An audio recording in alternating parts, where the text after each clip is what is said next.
I don't even know what's happening with that.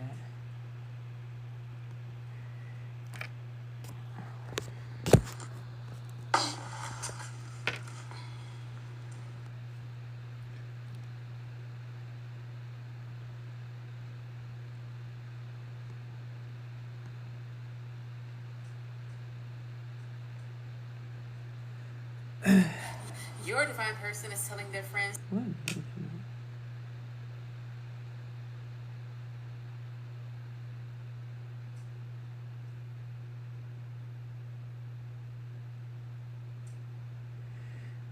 Hmm.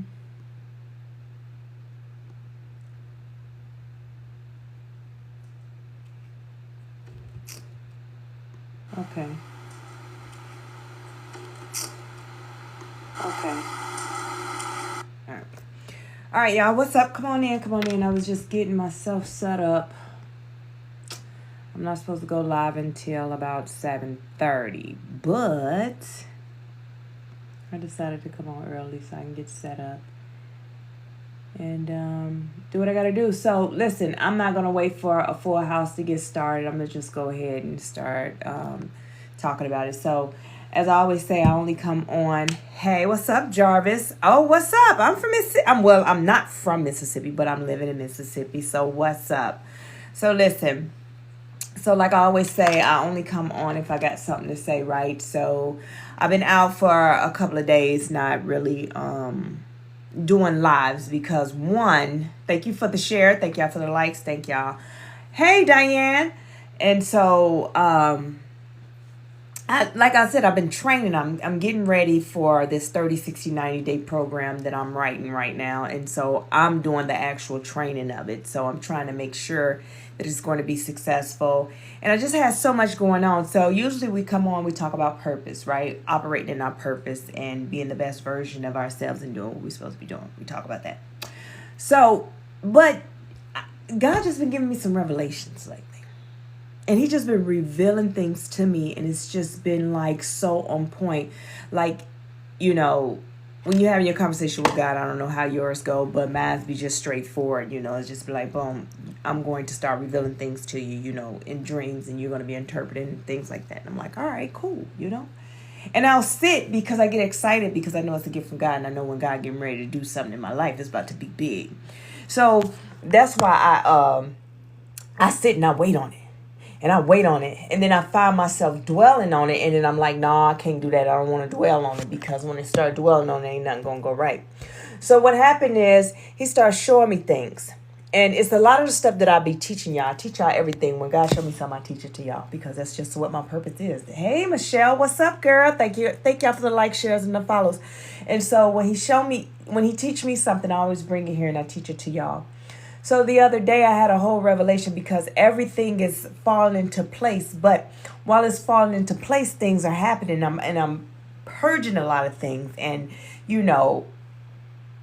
far as with my mental, my physical, my spiritual, everything, even with my home, because he's having me make room for something because I know God and I have a relationship with him. So I already know when he got me moving, doing things, I just don't know what it is because that's not my job to find out what it is in that moment. It's for me to prepare for it. So I just been preparing and I've been going in every room cleaning. I'm talking about, as if I'm nesting. Mothers, y'all know what that means. You're getting ready for the baby to come home because you're about to deliver something. Dang, it's a whole revelation within itself, right?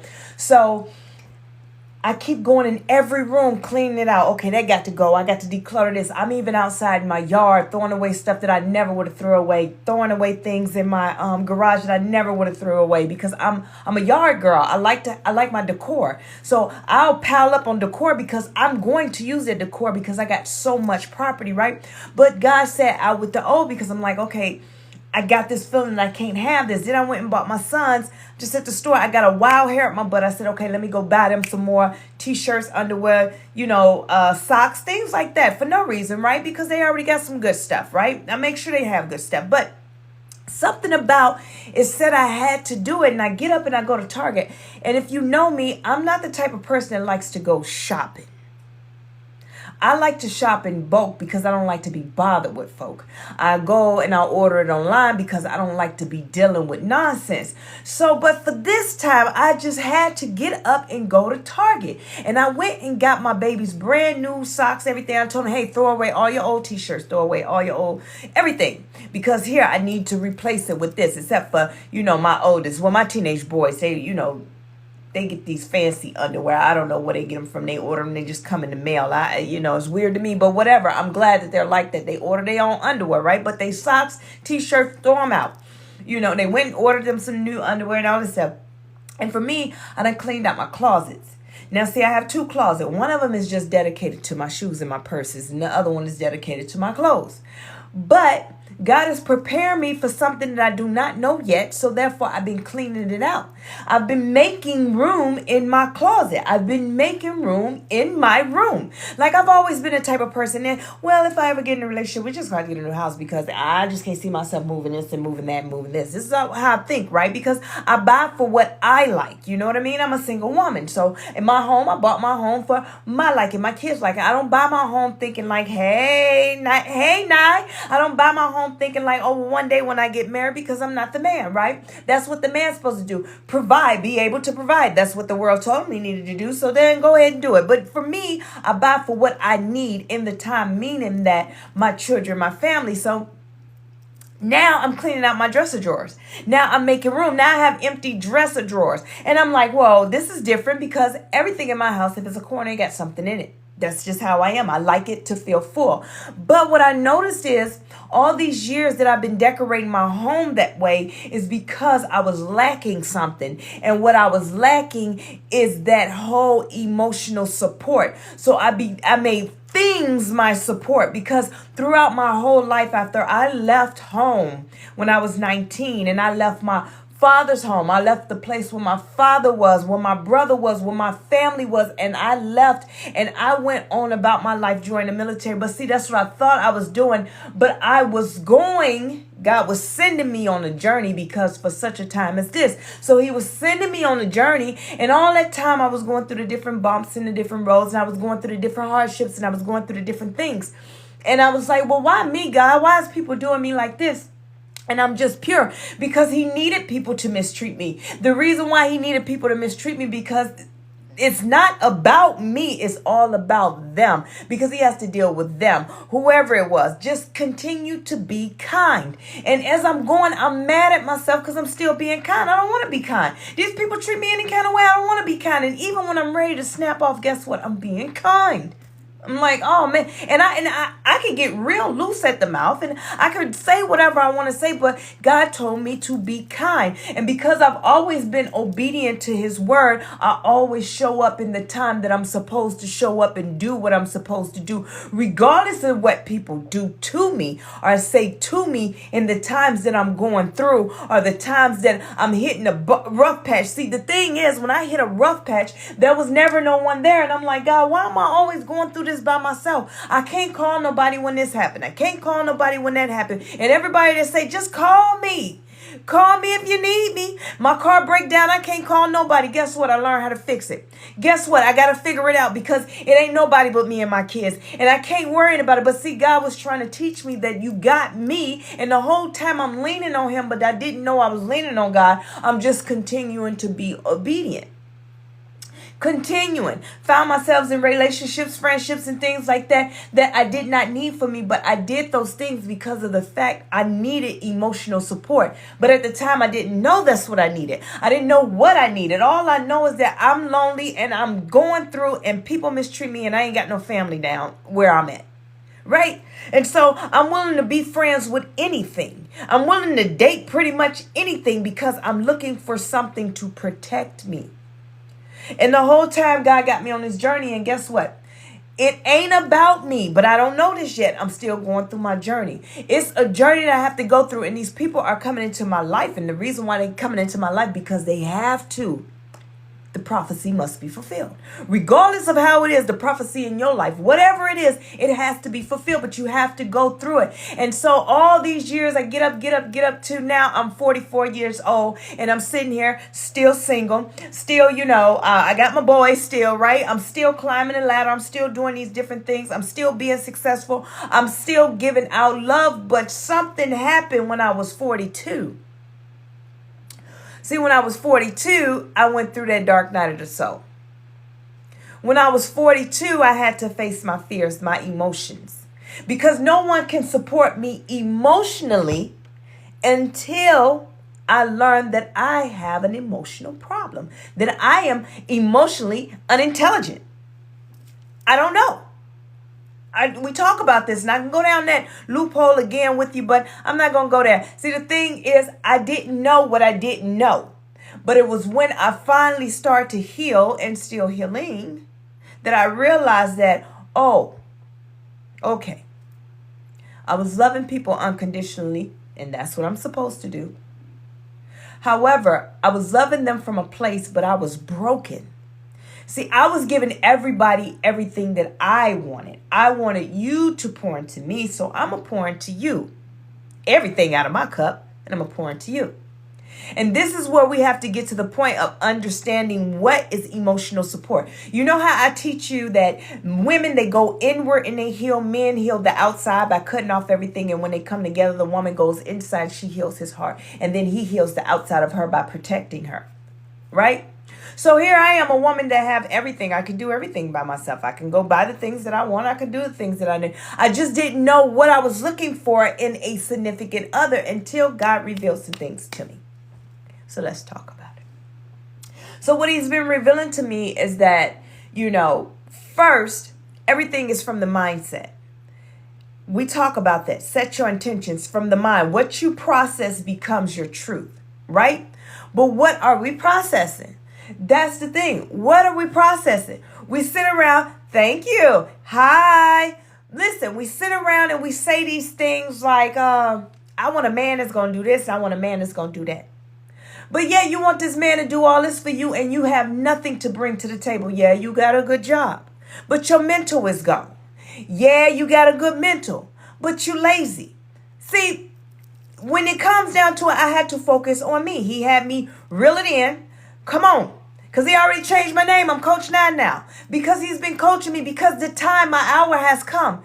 Oh my God, my hour has come. But before I got to these last revelations that I had this weekend, is he had to teach me that everything I've been chasing, because I kept chasing it. I keep telling you guys, generational wealth, manifest it. You have to think it and believe it. But what my whole thing with the generational wealth is, I'm buying land. Michelle, do you hear me? We talked about this. Buying land because we want to leave our children something. Buying this because we want to have this. Making money here because we want long-lasting money. But that's not what generational wealth is. God will not begin to bless you until you understand exactly what he's trying to tell you. I am the wealth. And it wasn't until this weekend that he made me understand that I am the wealth. I was born wealthy. I am the vessel. I am the wealth. You are the cup. Nothing. The wealth is within you. It's not about a land. It's not about something you can leave behind. You are the money. See, we're currency. Our energy. That's all it is. What are we going to produce? It's going to constant go. Whatever you want to happen is going to constant go. But your mindset cannot be on the currency of the material world, which is of this world. When y'all keep coming back talking about the money is the root of all evil. That is exactly what I'm saying. When you disconnect your currency from being money and connect your currency to the energy that runs through you, because spiritual, everything operates in energy. And anytime you throw a fork in, and just think about it, currency goes, the energy goes, right? You put a fork in the doggone plug, the outlet, it's going to short. It's going to throw sparks. It's going because you interrupted the flow of the currency of that. So the same way with us, when we start focusing on money, tangible, these things then we continue to chase a wealth that is made up and created of this world. But when you focus on the spiritual energy that's within you, God is going to tap in and everything will automatically come to you. So now I got the aha moment. Okay. It ain't about the land. It ain't about this. It ain't about that. It was my job to break the generational curses. The wealth is my children will never know what a struggle is because they never seen me struggle because of the fact I broke the generational curse. Because they'll never know what poverty is. This is the generational wealth. Because they never had to process it. It's automatic for them because I showed them that this is what we do. This is how it go. You don't have to work hard to be successful. You just got to be in alignment. So that's the generational wealth. Thank you. Thank you so much, Chia T. But that's where you have to be in life. Period. Right? Thank you so much. Thank you so much. Listen, I got to keep going because if I get off track, because I'm fighting back tears here because I got a whole story to tell. So, as I'm teaching my kids these things, that is the wealth. Now, my grandbabies that come in and everybody else that come in, guess what's going to happen? They're going to be successful because they know nothing else. That is the generational wealth. They're going to be knowledgeable of who God is because they don't know anything else. They're not tapped in. I'm not teaching them to be tapped in and chasing what the material world tells them that they need to chase. That was one revelation. Okay, God. Now I'm like, all right, cool. Now I understand this generational wealth thing. Okay, got it, God. I got it. I see how I'm supposed to do this. Okay. Got it. Right? Just when I'm getting ready to start preparing myself, you know what I mean? All of a sudden, I'm in a state of emotions. I'm crying and there's nothing wrong. I'm not tapping into anybody's energy because, I love to transmute. So now I'm sitting here, hey, baby girl, now I'm sitting here thinking like, okay, what is it? Right before God bring in the blessings, he needs you to identify some things. Well, as I tell you guys, you have to grieve. I always tell you guys, you have to grieve healthy. See, for me being the coach, I'm always telling you guys something, and then I listen and I take smaller steps with myself. So in this season, right now in this season, because I'm about to have my breakthrough, it's been hard for me. It's not hard for me to accept it. I ain't gonna never not accept a gift from God. But it's hard for me to accept it because the only person I was celebrated with that I knew would celebrate me to the ends of earth is not here. Hold on, because I'm getting this message out. Because I'm going somewhere with it. And I'm just like, all right, God. Now I'm 5 years old again. I'm 12 years old. Okay, now I'm a little girl. Now I want my daddy. 44-year-old woman, I want my daddy.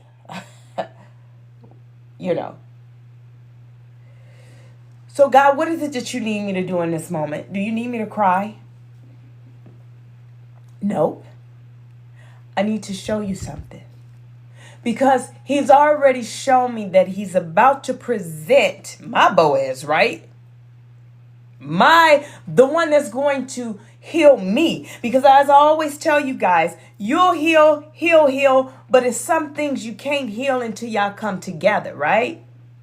And I said, okay, this is the part that I have to heal. See, everybody look at me like, well, you got everything. But I don't have emotional support. See, that's the part that I have to have. That's the part. That part right there is what his job is. My job is to release control. And he also showed me this too while I'm going through it. This is the first time This is the first time in my grieving that I've had all this support from people I don't know that I've met along this journey of me teaching. See, I don't have to sit back and just sit quietly because I got my night buddies. I got Naisha coming through. I got Michelle coming through. I got them checking on me all day. I got Nina checking on me. I got them coming through, making sure. I got Louisiana Country Boy. I got all these people coming through, even when I'm not feeling it. Or even if I haven't expressed it, they come right on time. So not only is he teaching me to release all this control that I've had, because I've had to do it by myself. It's not that I wanted to do it by myself. It's just that I had to. And it's okay, because now you don't have to feel protected. See, it was a point in time in my life, I don't have time to cry. I don't have time to tap into my emotions, because if I do, then someone might come in and do something, take advantage of me, or, get to know me a little bit, right? Just so they can take advantage of that. And, all these different things. Thank you. Wait, I just want to say thank you so much, TNT Digital, for coming through, showing me love. I'm sorry, y'all. I'm just on the roll. I thank y'all for all y'all gifts, y'all likes, y'all shares, and y'all follows. Thank y'all so much, okay? But now I'm just like, okay, well, God, why am I purging? Because it's my time. So not only is it an emotional thing, I am preparing my whole life for what he's about to bring in. I have to make room for it. So everything ain't about having a man or a woman or money and this, then the third. See, when God get ready to deliver something to you, that spiritual gift that he's going to bring to you, he needs you to be clear-minded, so therefore you can operate. I don't know what it's going to be, but I'm not going to limit it to my small thinking compared to what he can do. I just wait. I just continue to operate. As if I tell you guys, how do you manifest? You operate as if it's already happened. You do what you're supposed to do. Thank you, Michelle. You do what you're supposed to do. You get in alignment. But what you have to do is you can't put stipulations on it. You can't say, God, I need you to give me a job. I need you to pay these bills. And then you go looking for it to be this way. You go buy a lottery ticket. You go buy this, and you go gambling. You go to the casino. You go all these places. You go shoot dice, whatever it is, because you believe God is going to do a thing, but then you take it upon yourself to go fix it and make it. I was not ready for God to bring the things in that is about to come in, because of the fact I hadn't let go of what generational wealth is. I had an aha moment. It wasn't an aha moment. It was just a download from God, just like that. It was just like that. See, in the times that when we're growing and we're becoming the better versions of ourselves, and we continue to heal and we continue to do better, you want to get closer, so therefore you'll fast. And see, that was something that I did this weekend. And then, I didn't do what I wanted, what I said I was going to do, but I got something done, I got enough done that I was able to hear him. And when he spoke to me, when he showed me things, when I felt it, then I knew. It wasn't like, hey, go clean your closet out because I got this coming in. Or go clean your garage because you about to get a new car. I don't know what God about to bless me with, but I'm going to clean it up. Always stay in alignment. Because as long as I'm in alignment now, everything that I asked for, everything I've asked for, everything that I prayed for is going to come to me. You have to remember, we're living in every prayer we ask God for. We're living in every prayer that we ask God for, so why not believe that he's not going to do it again? I asked him for it. I asked him for this house, I'm living in it. And it was just a prayer at one point. My vehicles, my car, my jobs. It was just a prayer at one point. And he gave it to me. You see? So it's things like that. That's every time you get discouraged, that's what I want you to on and on. I want you to think about that. Like, I'm sitting in a prayer that I asked for before, so why come it can't happen now? And it can't happen now because you're trying to control how it's going to come to you. I don't control anything. I can love you and pray and ask God for you to be in my life, And guess what? When God is trying to usher in the one that is for me, I'm too busy stuck on what I think or who I think my person should be, and I'm stuck on that. And then I'm trying to get this person to understand or see it this way. And guess what? They're never going to see it that way because they're not my person. They're always going to mistreat you unknowingly because you're not their person. Let me explain something to you. A woman will never disrespect a man that she actually loves. A man will never disrespect a woman that he actually loves. A man is going to naturally protect that woman. It doesn't matter what's going on. That man is going to naturally protect that woman, and he's going to always be there. He's going to make sure he's going to make sure she eat. He's going to make sure she got the best of the best. Even if he got $1 in his pocket, she gonna get the best of what that dollar can buy. Do you understand? Same thing with a woman. It's no way that I'm going to call you or you're my husband or you're my man and I want you and I'm saying that we supposed to be together, but yet I'm calling you all kind of bitchs. I'm calling you all kind of this and that. No, you're not my person. If I got to talk to you, you're not my person, because I'll tell you this for sure. God is not going to bring his son to you, and God is not going to bring his daughter to you if you are not healed. You think that he's going to work on her or him and then bring them to your low vibration, and you still sitting in low vibration, sitting around drinking Hennessy, taking shots, sitting back, going to the club, looking real good, but you ain't doing nothing for yourself. You wake up pissy and drunk. What? Pissy and drunk. Mouth smell like number black and mouths and doggone Hennessy. Talking about you had a time last night.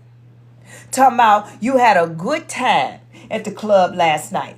You had a great time. You highlighting, you call your girl or your homeboy up, y'all highlighting how you was getting with this girl or she was getting with that dude and then the third, but you ain't got nothing to show for nothing other than some babies and some pissy pampers that's waking up hungry, but you too busy on the phone with a hangover talking about how you had a time last night. Baby, if that's the life you want to live, then do that. And I'm cool with that. Your life, not mine. But I'll tell you this. God is not going to bring his son or his daughter and you sitting in low vibration. Everybody sitting in piss at your house. Piss all on the toilet seat. Piss on the floor. Piss in the pampers. Piss in the bed. But everybody having a good time. Loving each other for life. Until I don't. Y'all loving each other, hanging out with each other, high-fiving each other, doing this, that, and the third, laying around, Netflixing and chilling, STDing it up, whatever it is that you want to do. Yep. And you think God gonna bring his healed daughter, his healed son to you. High vibration and low vibration will never mix. It's like oil and water. It's never going to go. See, what's going to happen, that high vibrational person is going to come into that low vibrational person's life, because that's exactly how it goes. See, when you see me, everybody, the guys, this is what they think, like, oh yeah, I'm going to holler at her, until they find out who I really am. And then it's like, oh no, let me go ahead and tuck my tail. And what I'm going to do is try and tear her down, because she's sitting too high above me. So I'm going to try and tear her down, because I'm high vibrational and then you're low vibrational, and you're trying to get me down to your level to make yourself feel comfortable. Have y'all not known that's how it goes? This is why it doesn't work, because one of you is high vibrational and one of you are extremely low vibrational. So women, stop calling it narcissism. It is the demon himself. Period. That is it. Men, stop calling that woman narcissistic. It is a demon spirit in that person. They're low vibration, and that's just what it is. They're doing their job. They got one job, and that is to destroy you. So, of course, they're going to fight you. You have to understand, who are you? You're high vibrational. Leave that joker alone. Leave him in the piss where he sat at, and leave her in the piss that she sits in. Leave them where they are, and you go and continue to flourish, because you are the better version of yourself. Why would you want that. Listen, and I understand. So don't say, well, I just love him and I just love. Listen, I gotta. It's people in my life that I love dearly. I will give the skin off my back. Screw a shirt. I'm gonna give you the skin off my back. I'm going to ride with you to the end, even though I'm going to see the greatness in you, and you probably will never see the greatness in yourself, but I'm going to see the greatness in you because I'm high vibrational. I see the greatness in everything. But what you have to learn is that is the potential that they have. Yes, what you see in them is who they are, but it's not for you in this time and in this moment. Know who you are. And that's when I had to heal and realize, hey, let me cut some of these cords because these jokers can't go with me where I'm going. And if it's meant for them to go with me, they got a real short time period because God about to close the door. And when God closed the door, I'm not opening it. Hit him with the Nicky. I'm not opening the door. What I'm opening the door for? God shut it. That no man can open. And I ain't going to try and test his strength. I'm not Thor. That's okay, God. Keep it closed. I'm okay. Yes. Because, listen, sometimes you will cross paths with the person that you're supposed to be with. Right person, wrong timing. I feel like sometimes God introduces us to the people because you got to look at this. With me or with you, right?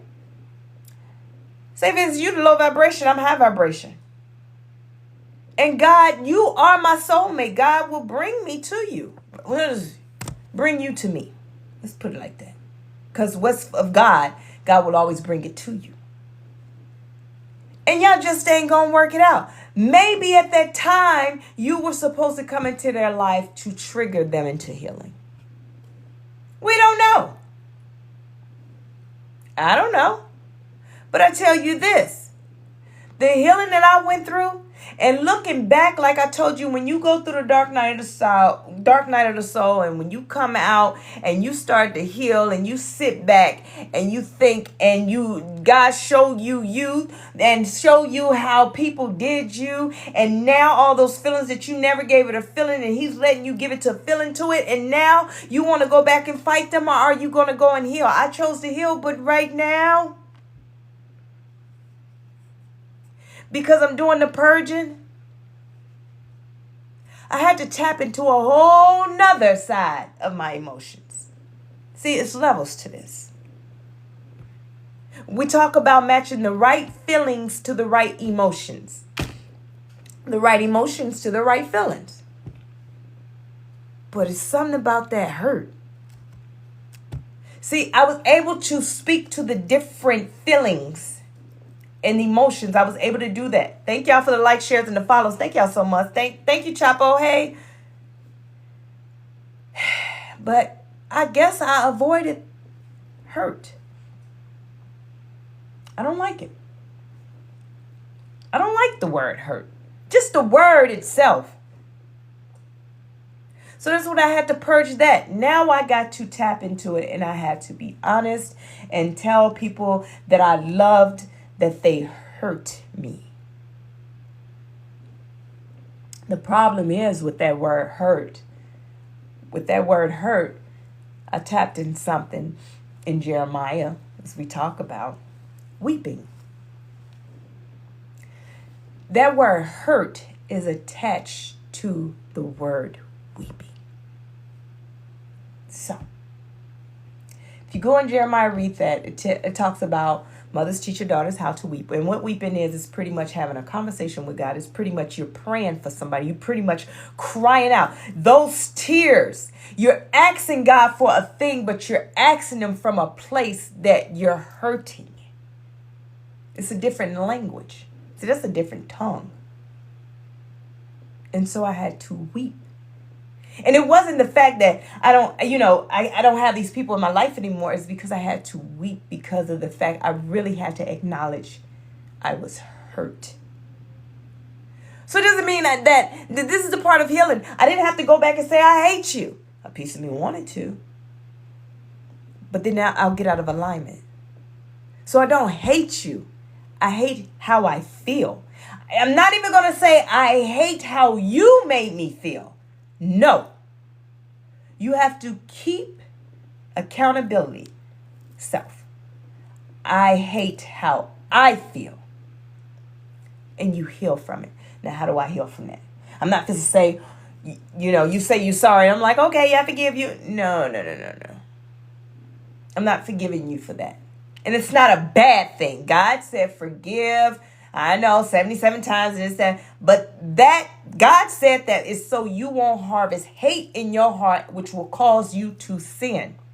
It does not mean I have to forgive you. And no, it's so I don't hate you. So I don't hate you, but I don't forgive you for what you did.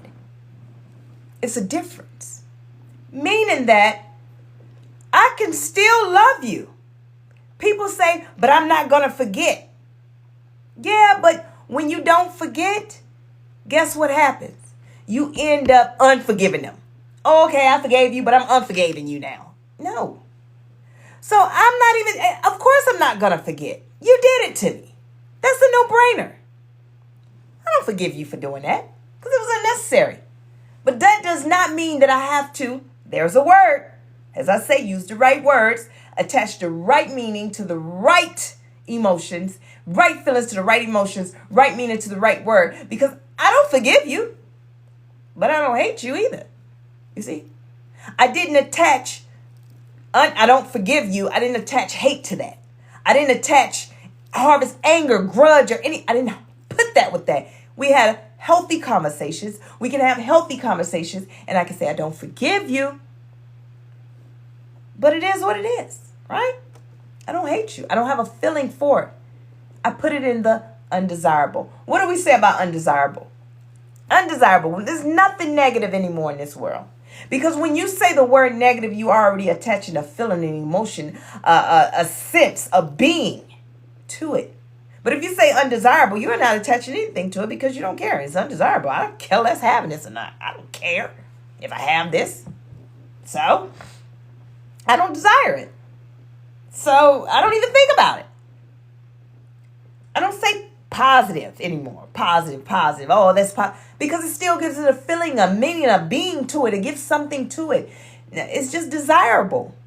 It means that I want it. So anything you desire, you want, right?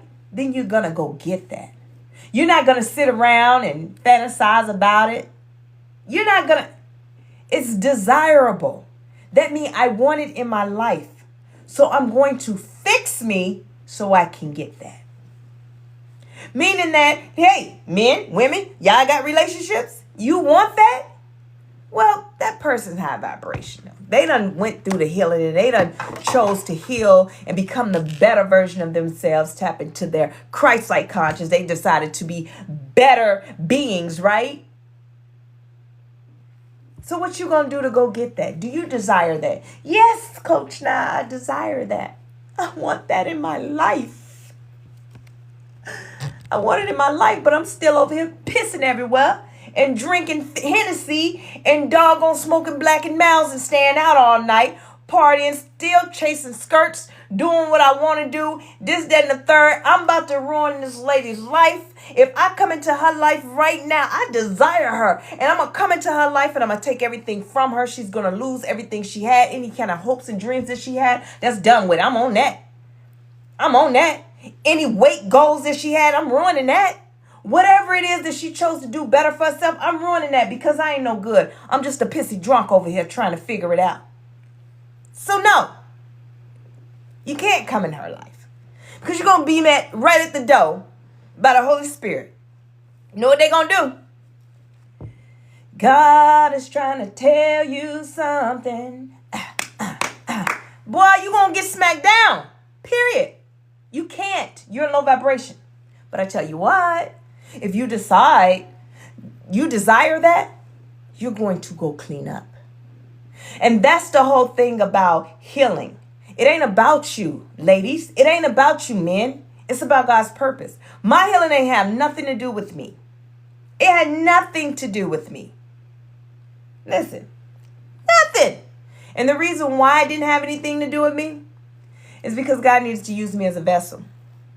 So if he can wake me up, for people that know me, if he can wake me up, stop me from going around wanting to fight everybody and smoking Black and Mounds, drinking Hennessy. I ain't drink Hennessy, but still, you know what I mean? If he can stop me, heal, and I can heal, then I can show you how.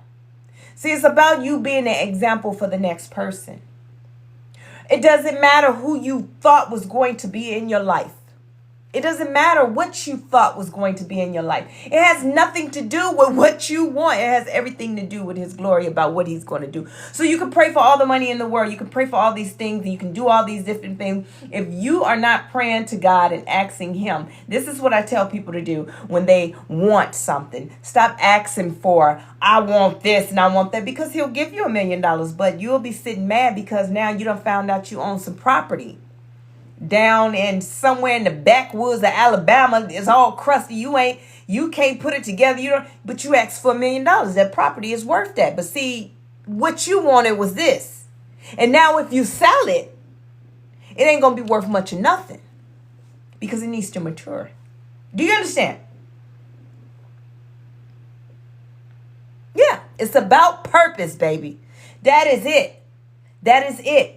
That's why it's so important for you to heal, so you can step into your purpose. So now that I have with my life coaching, listen, one thing about this life coaching thing, I've learned to have boundaries. So I don't go in with, oh, well, you need help with this. I'm going to give you help with this, and that, because I'm a giver.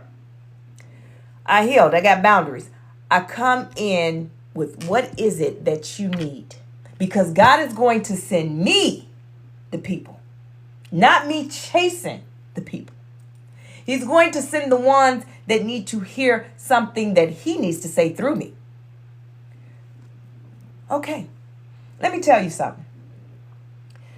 Everyone that I have life coached have poured into me more than friends that I have had and been friends with, that I have loved on, prayed for, walked with, stayed up all night, lost income with. All these things, gave my last, gave this, gave that, gave. But the ones that God sent, see, these are people that I chose in my circle. But the ones that God sent to me has been a blessing. I have met new friends. I mean, and that's how it's supposed to go. So let's talk about the currency. You pour into me, I pour into you. And it constantly flows. See, when you operate in your purpose, that's how it goes. I give to you, you give to me. I pour into you, you pour into you. Now, think about it like this. God's the power source. God is the company, right? God is the power source. Now, he chose me to be one of his companies. You gonna represent this region over here. All right, cool. God, got it, tracking. Now, Michelle, you're able to plug into me, right? Because now you need an outlet, because you're about to do something. Whenever you plug something in the outlet, it is to do something, right? It is to output something. It's to output something. Now you plug into me because you need to output something. See how I pour into you? Now you're about to go and pour into somebody else, because somebody is about to plug into you. It's a constant outpouring, but it all comes back up the chain, back to God, for him to get the glory. Because you're going to say, hey, I met Coach Nye. This is how she taught me. And this is that and the third. So I'm going to teach you. But I'm going to teach you some of her techniques. But this is how I operate. And this is what I teach. But I'm going to tell you about her. And then where she got it from. Because I went to God. Right? This is her story. She told me this is how she got it. God got with her. Boom, boom, boom. You see how he's getting the glory. Now you're telling the story. He's getting the glory. Now she's telling the story. He's getting the glory. See, you see my glory, but you don't know my story. The things that you have to go through and the things that I had to go through to get to where I am now. See, you see my glory, but you don't know my story. I went through so much to get here just to be in front of sometimes 2 people, 3 people, 4 people, 5 people, 100 people. Hey, I even had 213 people on here. And that's just how it went. Because it's not about me. It's not about how many followers I get. It's the message that needs to be put out. And if you're not operating in your purpose, just think about purpose. As I teach you guys about purpose and passion, a lot of us operate out of our passions. That's why your business fails. And that's why it's not successful. And I'm not trying to knock you, because everybody get the passion and purpose mixed up. And then they go and they pour my heart into it. And I did this, then the third. And the enemy wants you to focus so much on that passion. Like, yes, that is your passion. Stick to it. Stick to it. That passion that fire you got, that is purpose. That's exactly what passion is. It's a fire. But every flame blows out eventually, right? It eventually blows out. So when you go and then the business fail and you just walk away and don't do it because you went in with what you wanted to do. Right. That's the desires of your heart. But you did not go in on what God told you to do. So let me give an example. So I thought that God wanted me to teach, which that is my purpose, to teach. But however, I went in with I wanted to do that I thought was my purpose, passion. Let's do personal training. Let me teach you how to work out. That's great and all, but that's my passion. He'll give you the things that your heart desire, but you must be in alignment. So when I finally got in alignment, like, oh, okay, I get it. You want me to teach. He was able to bring in the physical, take the spiritual and the mental, which I call Trinity of Fitness. I made the Trinity of Fitness, and that's where the Trinity Walk to Self-Love came from. The book that I wrote, if you haven't got it, it's Trinity Walk to Self-Love. Go on Amazon, Walmart, Barnes & Noble website and get it. It's a journal, right? So I would have missed out by operating only in my passion. You cannot operate in anything. Always think of purpose like this. How is it going to benefit others? Because anything that benefits others is of God. Your passion is what can benefit you. How is this going to benefit me? You know, I want to make this much money. I want to do this. I want to do that. And I want to do this. And it becomes a I. But see, in your purpose, how is this going to affect the overall? It ain't no I in purpose, because it ain't got nothing to do with you. The purpose is a gift from God. You're the vessel. Okay? I'm hoping y'all understanding that. So now that y'all want to open your business, go back to the drawing board. And if anything in that business plan has I in it, all that is I, then understand that's your passion. Not saying you shouldn't do it. Do it. This is what you're passionate about. Do it. I just need you to understand. Purpose is that generational wealth. Purpose will always make sure you're fed. Purpose will always make sure that your children are fed. Purpose. You're driven by purpose. Everything is on purpose. Everything God do is purposely done. It has a reason to it. It's purpose. It's a reason. Passion is a quick flame. Passion is I'm fiery. I'm fired up. I feel good. But that feel good always ends. Just like being intimate. It feels good. The passion, you get up to it, and after it's over with, then what?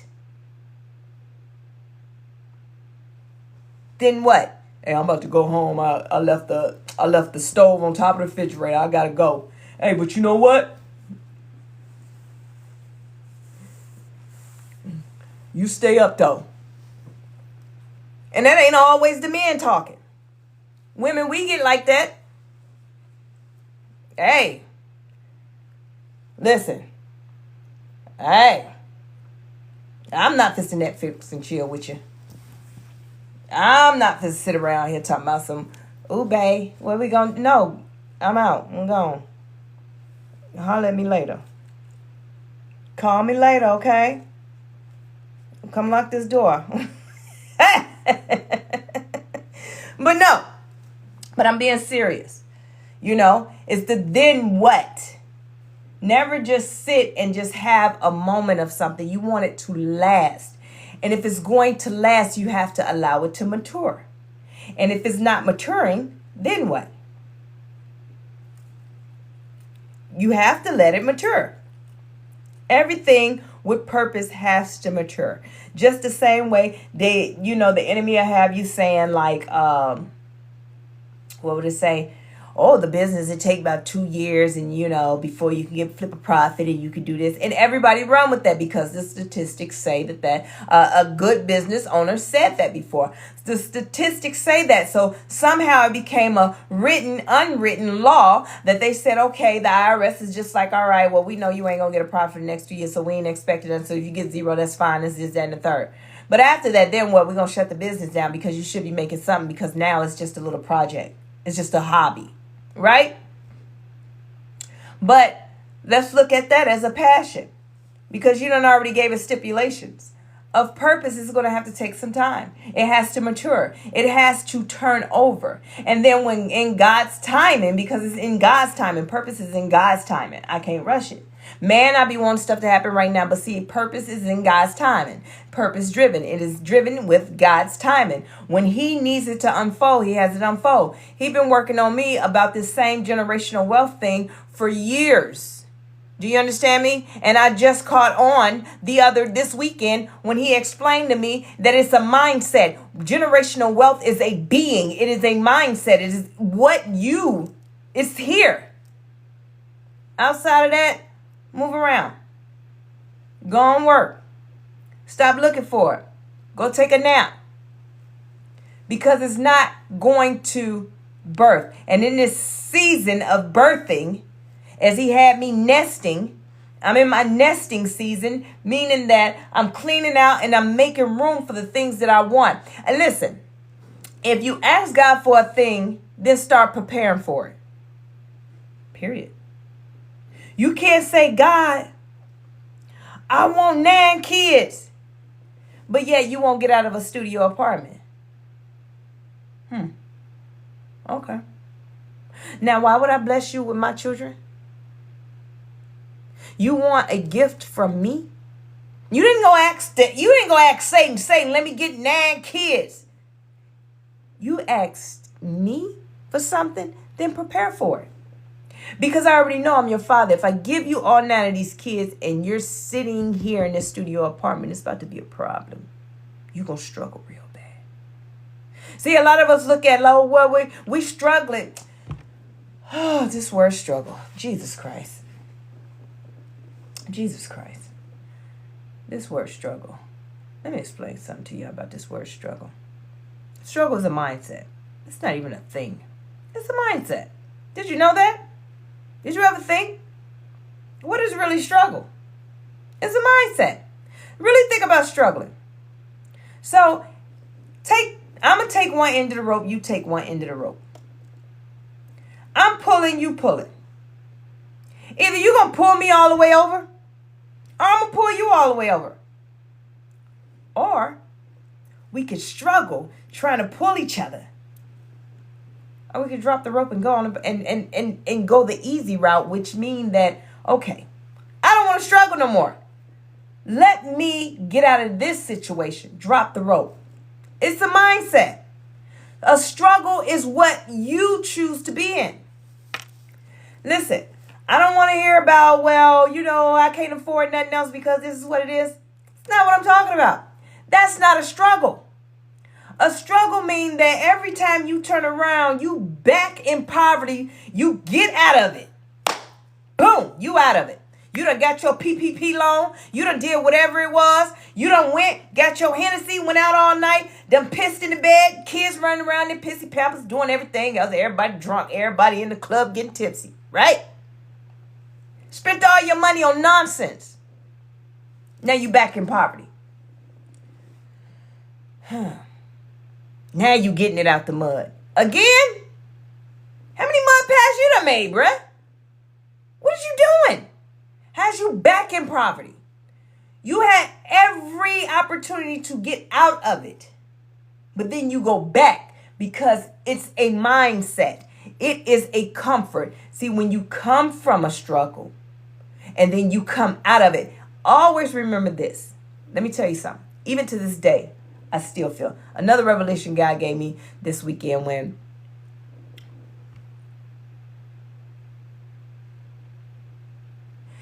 hey, let's go. Listen, another revelation God had for me is I had to sit back and I had to really think. Why don't I feel deserving of a certain thing, right? Why do most of us feel undeserving of a thing? You want $1 million house and you like, God will never give that to me. You want a fancy car, God will never do that for me. You want all these kids, you want nice things, God will never do those things for me. But let me tell you something. Yes, he will. Everything from God, you will always feel uncomfortable. Let me tell you why you'll always feel uncomfortable. You have to get comfortable with feeling uncomfortable. That needs to be your new mindset. Because when you're comfortable, you'll go back to the struggle. Because it's a mindset. See, when things get hard, you'll run back to what you know. But if you're uncomfortable, most people are run like, oh man, I can't afford that. And they run back to, but if you just get okay with being uncomfortable, like this is the new me. Anytime you operating in purpose, that's what it feels like. So how do you adapt to that? Well, you adapt to it by saying, okay, this is nice. It don't smell like no roaches or nothing. That's how you do that. You sit in it. You don't run from anything. You sit in it. Listen, the same way I teach my boys, don't never run from a fight. You don't start it. Sit back. You ain't got to be the one woofing and doing all that because you bout that. But no, you ain't got to do all that. What you do is sit back. And soon as they get in the place of choke me distance, and hey, you got a chin check. I don't care, but you ain't going to come here with a black eye. Because we all about to go back out. Do you understand? Listen, when that's what you want to be in. But don't ever, when you're uncomfortable, run. No. Now, if it's a sticky situation, just go and walk away. But you ain't got to run. No runners in me. And that's what I'm teaching my kids, because this is our wealth. This is our bloodline. We putting a name on the map. See, everybody else trying to get their name out there, be TikTok famous, viral moment, have this and that and the third because they want to be this, that, and the third. Let me look, what you had, Lil Kai Cent. This little guy is running pretty much the whole social media, everything. Anything social, he's the man to go to, right? Twitch, whatever it is. Because he had an idea, he asked God for a thing, and he started operating. He started pushing out videos. See, he went on there talking about this one going to be the one, this one going to, he just started working. And he became comfortable in the uncomfortable. When they gave him the millions and he the man right now, he became comfortable in the uncomfortable. I get comfortable in the uncomfortable. Because right now you may not like me. You may talk about me. You may say she don't know what she talking about, or she don't know the job, or she don't know this. But baby, I'm about to get comfortable in this because you'll be back. You and you and you. You might bring your mama, but all y'all might come back. But see, you'll have to apologize to me. Because I'm comfortable where I am. You'll have to apologize to me because you're not comfortable being where I am. So stop getting mad at people because they mistreat you, or they don't want to be around you, or, they didn't ask to marry you, or they don't want to be with you, or they left you to go be with somebody else, or blah, blah, blah, blah, blah. Stop getting mad about that. What I need you to do is understand that they're just not comfortable where you are. It's an uncomfortable place for them, but it is not your job to make them comfortable to be where you are. It got to be in them. It's something that they have to birth. It's something that they have to heal. It's something that they have to do to make it themselves. It's their insecurity. They have to heal that.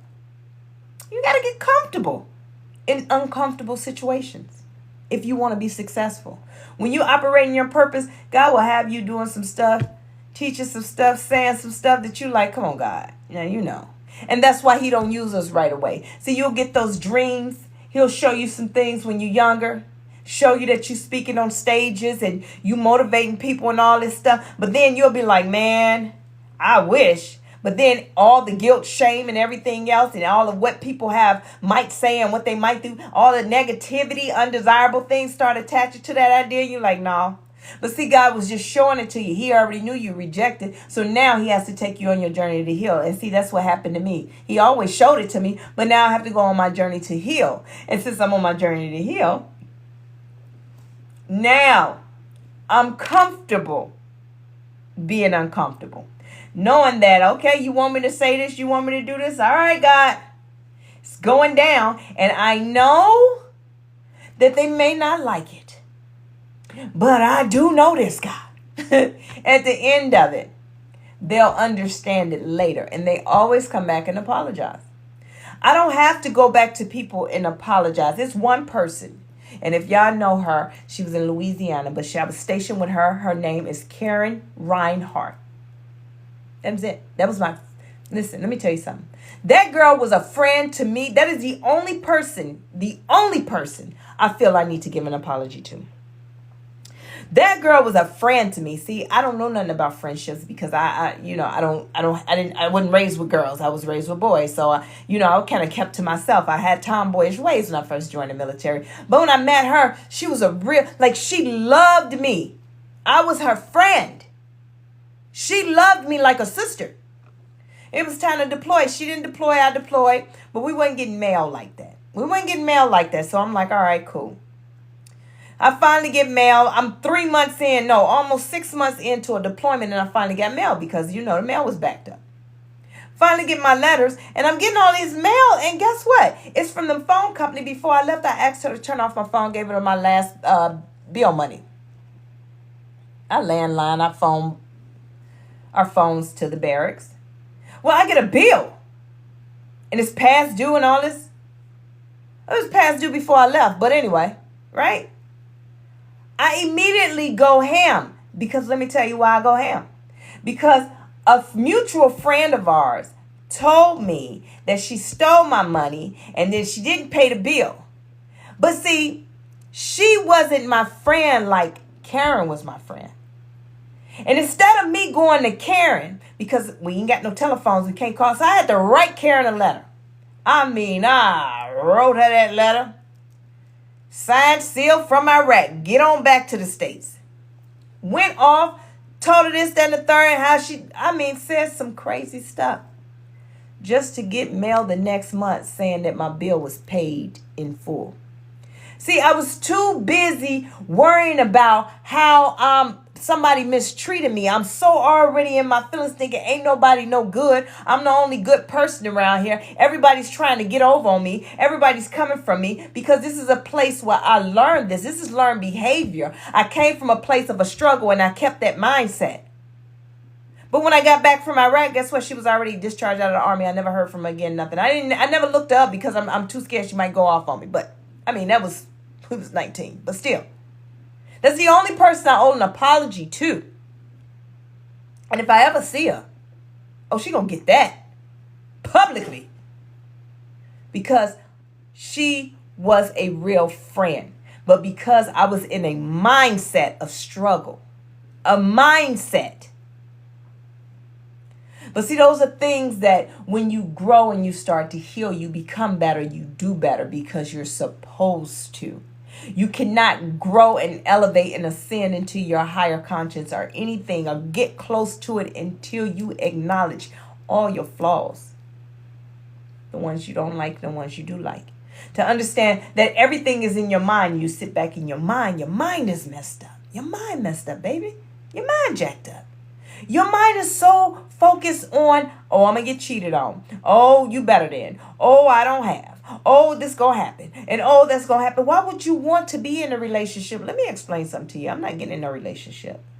Well, right now, God working on me with some things. However, it's not that I'm not mentally ready. It's just that I'm in my stage of being as raw as possible in my most true, authentic self. Even with the workout program that I'm writing right now, like my journal, I want it to be so truthful. Everything that I do, I want it to be so truthful. So when you see my results, I don't want you to think that it's impossible, that you can't get these results. I want you to understand how true and authentic I am. I'm very raw right now.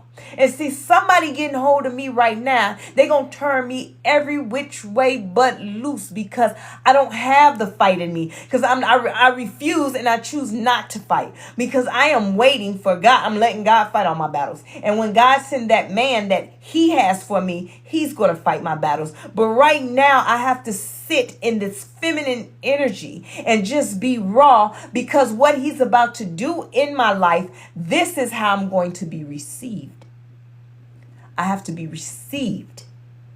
See, when your divine counterpart, your spouse, when God sent him in, ladies, you have to be ready to be received. And this is my most vulnerable moments in my life because I'm about to be received, right? And so with that, I have to make sure that I just don't go and deal with anybody.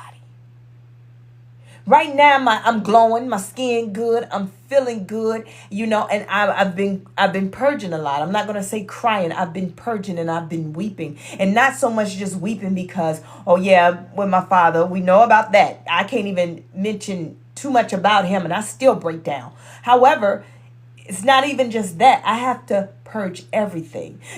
How do I go from a girl that will go on there outside if my truck break down, try and pop the hood, figure out what's going on with it, cut the grass, then go out there, paint something, then go over here, put some heels on, go do a photo shoot, then go over here to the gym and lift heavy. I'm well-rounded, right?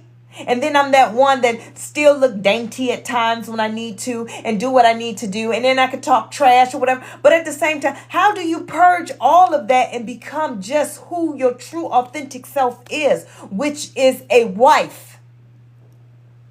People get it mixed up and they say, oh, soft girl. And I get frustrated when a man says soft girl to me because I look at it, I'm a grown ass woman.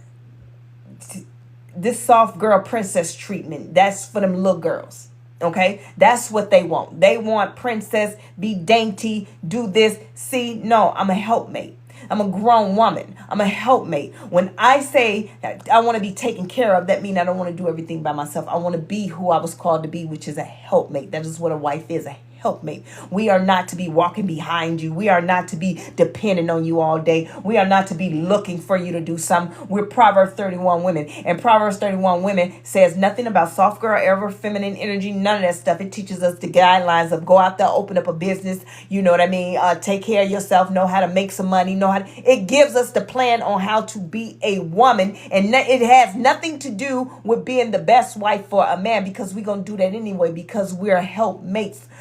If you are in your higher vibration. Outside of that, then you're going to be that man's headache. That's why in Proverbs, it talks about women that way, that we're headaches, that we're quarrelsome, that they rather go get electrocuted by 12 lightning bolts than sit in the house with a quarrelsome woman. See, in Proverbs, that's what they talk about in the early Proverbs. See, they was talking about them young girls. They was talking about them low vibrational girls. But see, at the end of Proverbs in 31, starting at 10, that's when they talk about them grown ass women, the women that's going to get up and they're going to go to work. They're going to find a field. They're going to buy it. They're going to make quilts. They're going to make money. They know how to cook. They're not going to embarrass their husband. Their husband going to be at the gates. And guess what? The husband can do what he need to do. And we over here doing what we need to do. See, that's what grown women do. We don't dibble and dabble and trying to get old buddy to look at me. And you ain't paying me no attention. So I had to go get it from somewhere. Well, then fine. Leave that man alone. Go ahead and divorce him. See, I'm not here to play with nobody. If I marry you and you look sideways, 1, 2, 3, whatever, it don't even matter. Let me find out, texting anything. I'm done with you. Because if I can't trust you, that's where I'm at in my life.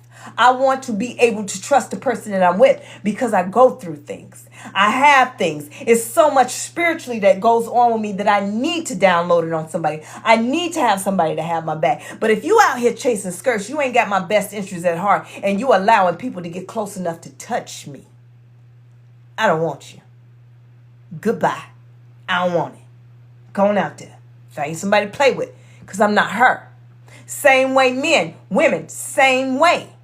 At the end of the day, nobody should be playing with anybody. If y'all walking around the house texting and leaving your phone on a picture of your old ex, and it's just so the other girl, the girl you with can walk by and see your phone. Come on now. You're trying to trigger her. And you sitting over here texting Buddy, and then you deleting all the stuff that you say and leave all the stuff he say. What? My whole thing is what?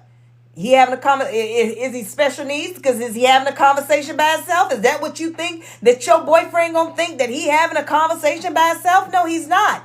He might, because men are slow, but he is no.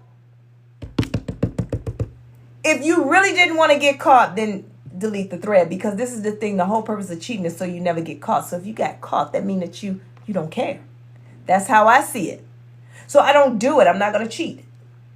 If I don't like you, if I don't feel like there's a spark between us, then I'm going to go ahead and try to rekindle that and revive that. But if I can't rekindle that flame, then there's no sense in me sitting up looking in your face and you looking in my face for what?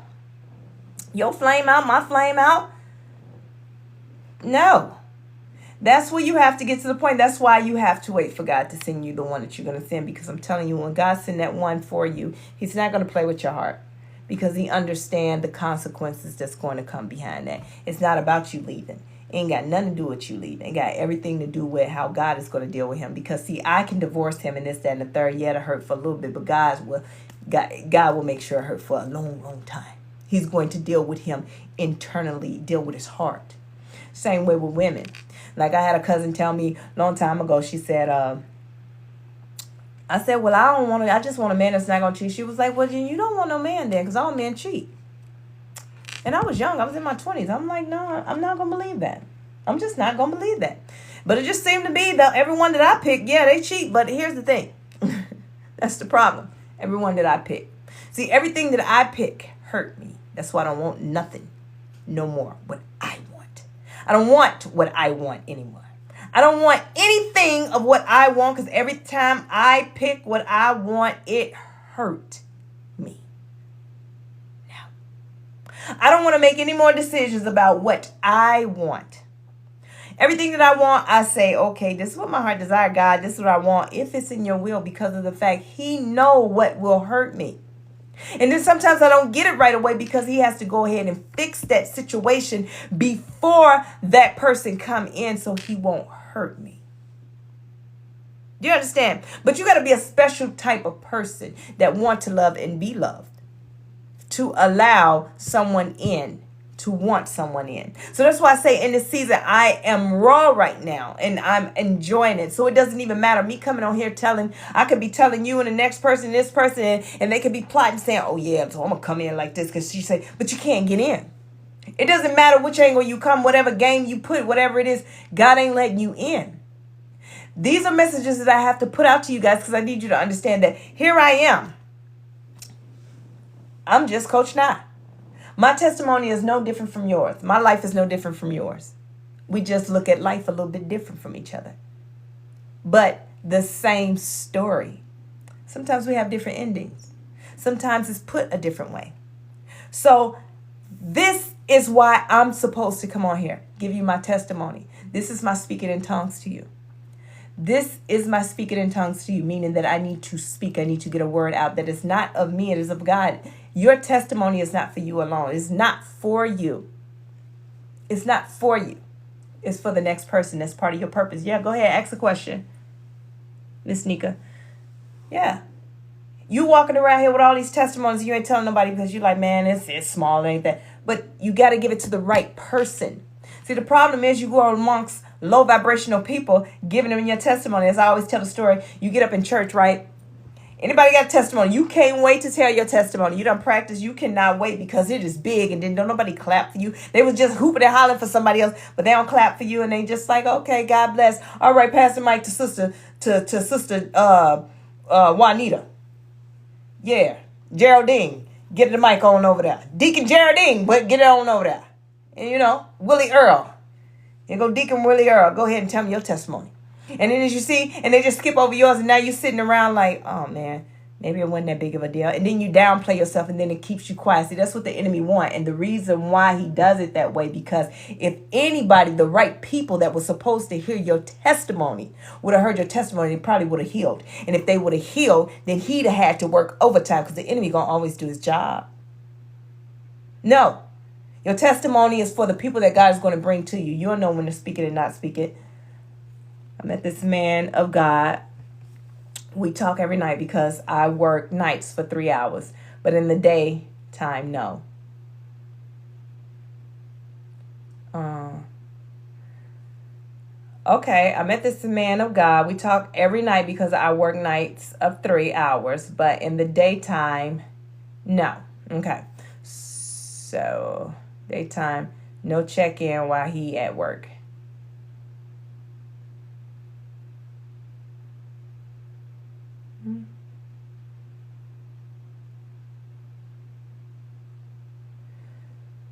Well, here's my thing, Miss Nika. I'm not a relationship coach, but I'll tell you this: if you asking, that mean your intuition is probably telling you something. You know, and if he's working, if that's the reason, if he's working, then fine. But then maybe it's something within you that it's an insecurity in you, or maybe you've been done wrong so many times, and it's something that's in you that's triggering you to think that it's something wrong. Then it's just part of healing. As a woman, there's a thing before God get ready to bring people into our lives, we have to heal all different angles of our life. And that's the same way with me. God had to heal me. I don't like to use the word isolate because when people say isolate mean that, you just by yourself, away from everything. I like to say disconnect because when you're disconnected, you're still in this world. You still see what's going on. You hear what's going on. You're just not tapped into the BS anymore. So he disconnects you, but you're still conscious about everything. So you got to change your words. Use the right words, right? So God had to disconnect me from everything. And he had to let me see my own flaws. And if he would have brought me a relationship, the people or the men or whoever I ever prayed for in my life to come into my life, he showed me each one that, if they would have came into my life, how would I mess this up? Because he showed me the things about them that triggered the things in me. So, okay, well, this one right here, this one really, really handsome. And, he likes to go out all the time and he likes to do all these things. What's your insecurities? It triggered me to feel like, oh, he gonna cheat. Oh, he gonna be on some bald head 304 stuff. Oh, no. Ain't gonna have me up in the middle of the night, sitting in the corner, sucking my thumb, rocking back and forth, talking about I hope he ain't cheating on me. No, sir. And see, that was a mindset. I've already played it out of how. Right? So I had to clean that up. Why do I think somebody's going to cheat on me? Because they cheated on me before. The man that I loved, right? And that I deeply cared about. The man that I had children with. Played in my face twice. So this one's supposed to have my back at all times. Then, okay. Then I know ain't nobody else going to care about me. But how can I put that on them? See, it's the hurt that has to be healed. But we never want to heal the hurt. The hurt is the last thing to heal. We'll heal the things that make us upset, make us mad, even angry, things that we mistreated. But the thing that hurt, what Keith Lee do? The thing that hurt, no, we don't touch that one. We be like, no. I'm sorry, I'm over here looking at this screen. I was like, no, we ain't doing that. Got me riled up. I'm looking at the wrong screen talking. Hey, Alice. But listen, seriously. So in that case, it's just something in you. It's things in us that we have to heal. Because what we'll do is constantly project it on that person. And then ain't nothing worse than constantly telling a man he cheating and accusing him of cheating and he ain't really cheating. And then when he started cheating, now you sitting there with the ham and cheese face looking crazy. So all you can say is, I knew you was cheating the whole time. This man like, well, you was making it so enticing to go out and cheat. So I just went ahead and did it. I mean, I can't have no peace at home. So same way with women. Men, you need to heal you. Just because you was out there being what did they call him? A creep, a slime bucket. Just because you out there doing whatever, don't mean that she is. Listen, I am one of the women.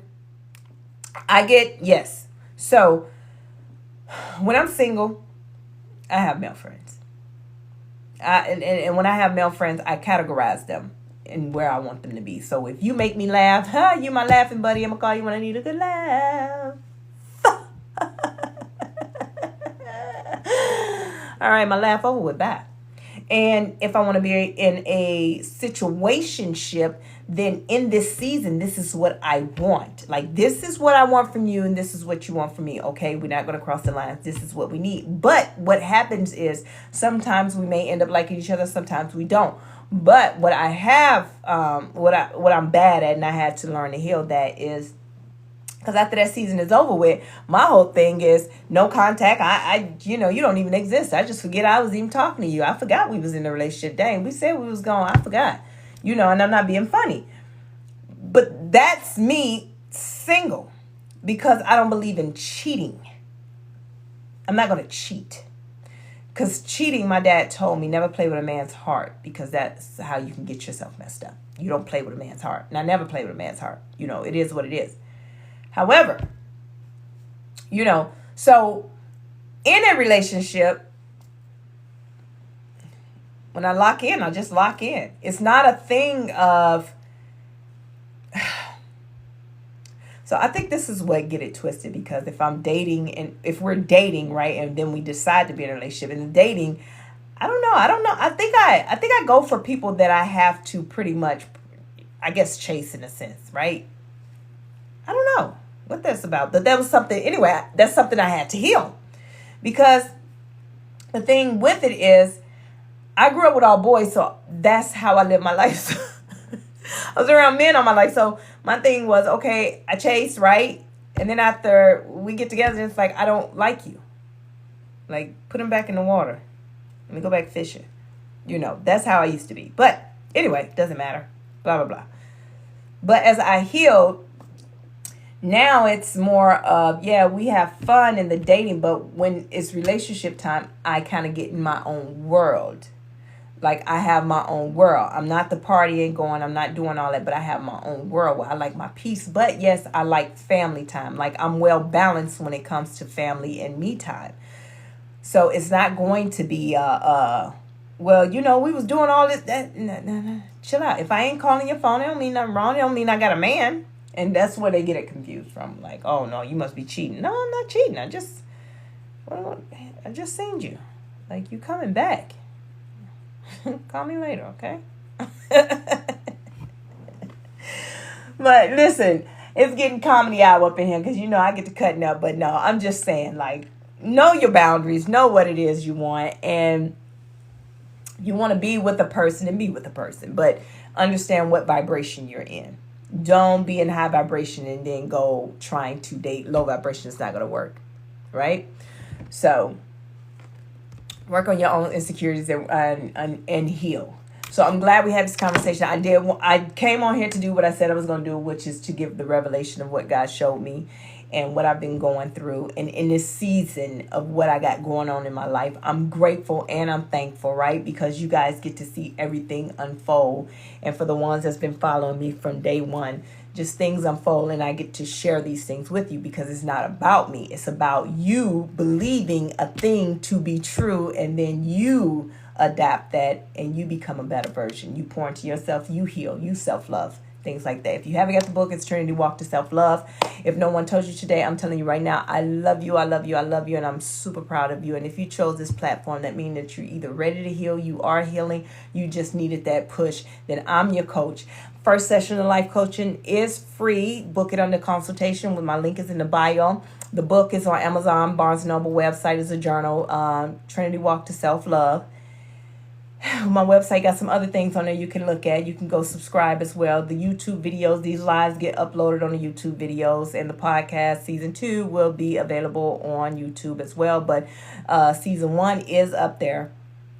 What else? Remember, God will pour into your cup into an overflow. And when your cup overflow, that does not mean to take that extra and say, hey, I got extra, I'll give it to you. That is not what it is. In this season, God is going to use us as a storehouse, and he's going to send the people to you that he needs you to help. Now, Let's not get it twisted. When he fill your cup up, that does not mean it's going to be something tangible like money. That's not what blessings mean all the time. In this season, you in alignment, you're going to attract the things. You change your mindset. You process what is true to be a thing.